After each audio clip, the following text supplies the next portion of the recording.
நம்ம எல்லாரோடைய வாழ்நாள் கனவு. ஒரு தனி வீடு. ஆனா நில்லுங்க, தனி வீடு கட்டுறது பூ பறிக்கிற மாதிரி ஈஸி இல்ல. முதல்ல சிட்டிக்குள்ள இடம் வாங்க முடியாது, ரொம்ப வெளியில போகணும். அப்புறம் ஆரம்பிக்கும் பாருங்க அசலே நாட்டம். கான்ட்ராக்டர், மெட்டீரியல்ஸ், அப்ரூவல்னு அப்பாடா பாதி உசுறு போயிடும். அவ்ளோ டென்ஷன் இருக்கும்.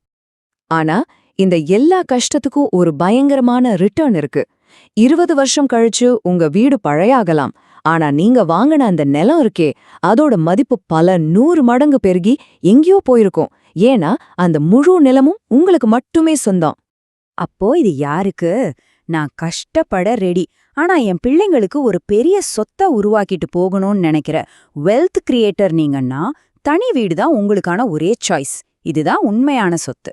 சரி, இப்போ வாடகை, ஃப்ளாட், தனி வீடுன்னு எல்லாத்தையும் தனித்தனியா பார்த்துட்டோம். இது எல்லாத்தையும் ஒன்னா சேர்த்து உங்களுக்காக ஒரு தெளிவான மாஸ்டர் பிளான் இப்ப பார்க்கலாம்.